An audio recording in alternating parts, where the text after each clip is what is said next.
السلام عليكم البنات، كي دايرين؟ لاباس عليكم؟ بخير؟ اموركم مزيانه؟ كنتمنى تكونوا بخير وعلى خير. مرحبا بكم معايا في قناه شهوات زينب ام يونس. اليوم ان شاء الله غادي نحضر معكم فلفله معمره بالروز والكفته، كتجي زوينه وصحيه واقتصاديه في نفس الوقت. ما تنساوش ديروا لي اشتراك وتبارطاجيو القناه ديالي مع صحابكم وحبابكم، وديروا لي جيم وتخليوا لي شي تعليق يكون زوين. على بركه الله غندوزو المقادير. خديت هنايا تقريبا كيلو ديال الفلفل، 4 الحبات كبار، قطعتهم، حيدت ليهم الطربوش ديالهم وخويتهم من الوسط. خديت 2 كيسان ما عامرينش ديال الروز، سلقته نص سلقه. خديت 2 مطيشات متوسطين حكيتهم، وخديت واحد البصله صغيره شلطتها، وعندي واحد رابعه ديال الكفته، عندي 3 معالق كبار ديال الصلصه ديال الطماطم، وعندي هنايا الربيع، عندي التحميره، وعندي الخرقوم، وعندي سكينجبير، وشويه ديال الثومه بودر، ما عنديش الثومه طريه، اللي عنده الثومه طريه مزيان، وشويه ديال الكمون، وشويه ديال الابزار، وشويه ديال الملحه، وورقه سيدنا موسى.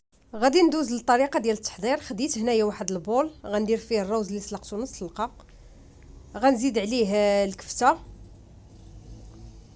وغادي نزيد عليه شويه ديال الربيع، وغنزيد العطريه اللي ذكرت معكم في المقادير، وغادي نزيد واحد معلقه كبيره ديال الصلصه ديال الطماطم. الملحه هنا ما غنكثرش بزاف حيت مع اصلا سلقت فيها الروز. صافي، وغادي نخلط هاد الخليط مزيان، غادي نعجنو، وغادي نرجع معكم في العماره. من بعد ما خلطت المكونات كاملين، غادي ندوز ناخذ الفلفله ديالي وغادي نعمرها بهذيك الحشوه اللي صوبت. غنحاول ما نعمرش الفلفله مزيان، نخلي الروز فين يتنفخ. وقبل ما نعمر بالحشو، شديت واحد الكيغدون ثقبت به الفلفله من التحت ومن الجناب باش يدخل الطياب فيها ويدخل لاصوص. صافي كيف قلت لكم، وغادي نعمر بالروز، ولكن غنحاول ما نعمرش مزيان، نخلي الروز فين يزيد يتنفخ ويطيب. غنكملهم كاملين وغنرجع معكم.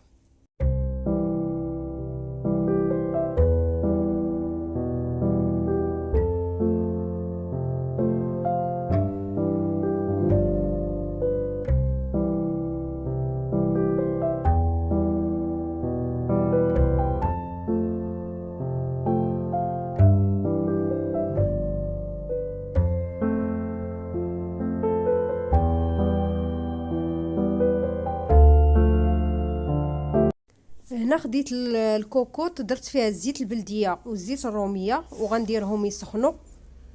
نتوما تقدروا طيبوا في الطاجين الا بغيتوا، ولا تديروهم في شي مول وتدخلوهم الفران على حساب.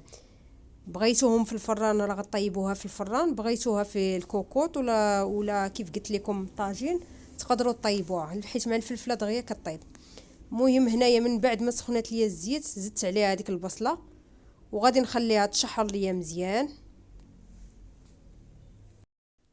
هنا من بعد ما تشحرت ليا البصله، غادي نزيد عليها المطيشه المحكوكه، وغنزيد عليها صلصه ديال الطماطم، وغنزيد عليها الربيع والعطريه اللي ذكرت معكم في المقادير، و2 معالق كبار ديال الصلصه ديال الطماطم، وغنزيد واحد الورقه ديال سيدنا موسى، وغنخلي هاد العناصر كامله تشحر ليا. غنستف الفلفله اللي عمرت معكم، وغنزيد واحد كاس صغير ديال العنبه ديال الماء يكون سخون، وصافي وغادي نسد عليها. تقريبا ما غتاخذش ليا بزاف ديال الوقت. من غادي توجد ليا غادي نرجع معكم في الشكل النهائي ديالها.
من بعد ما دازت 20 دقيقه حليت على الطنجره، لقيت الفلفله والروز طابوا ليا.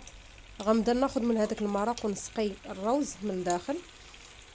غنسقي الفلفله ديالي كامله صافي، ونخلي المرق يتشرب ليا. وغادي نزيد عليه الحامض، نزيد عليه الزيتون. اللي بغى يديرو اللي ما بغاش يديرو ماشي مشكل صافي. وغادي ندوزو ان شاء الله في الشكل النهائي.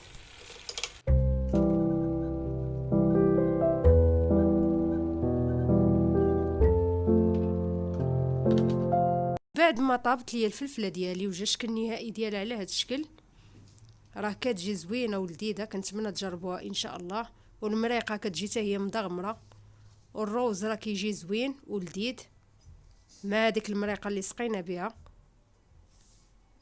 الى اللقاء في فيديو جديد مع وصفه جديده ان شاء الله.